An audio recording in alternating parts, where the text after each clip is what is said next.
Tom failed his math test 3 times. He stared at the big, red F on his paper, a familiar sting of disappointment welling up inside him. His friends, who had all passed, were celebrating outside, their joyful shouts echoing in the quiet classroom where Tom sat alone. The first time he failed, he thought himself it was just bad luck.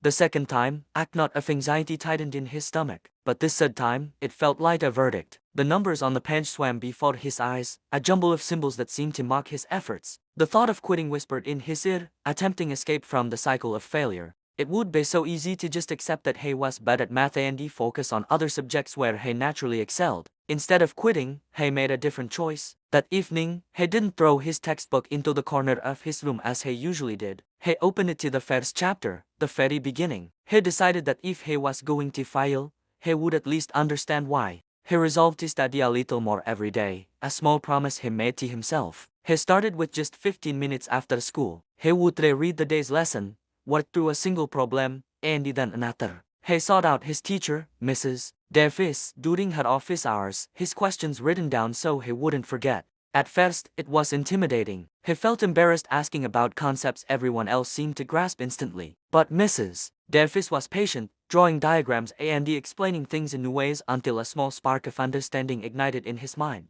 This small, daily commitment began to build momentum. 15 minutes turned into 30, then an hour. He discovered online tutorials, watching video that broke down complex equations into simple, digestible steps. He formed a study group with a couple of classmates, and soon, he wasn't just asking questions. He was starting to answer them. He learned to see his mistakes not as dead ends, but as signposts, pointing him toward what he needed to learn next. So there were still days filled with frustration. Some concepts felt like impenetrable walls, and he would often have to rework a problem 5 or 6 times before getting it right. But each time he overcame a challenge, his confidence grew. He stopped seeing math as an enemy to be conquered and started seeing it as a puzzle to be solved. The fear of the red F slowly began to fade, replaced by a quiet determination. His grades began a slow but steady climb. The F's turned into D's, then C's. The first time he earned a B on a quiz, he felt a surge of pride that was far more satisfying than any easy A he had ever received in other subjects. He had earned this. It wasn't like natural talent. It was the result of his persistent, daily effort. His classmates started to notice the change. They saw him staying after class, his notebook filled with practice problems. Some even started coming to him for help, at an offense that would have been unimaginable just a few months prior.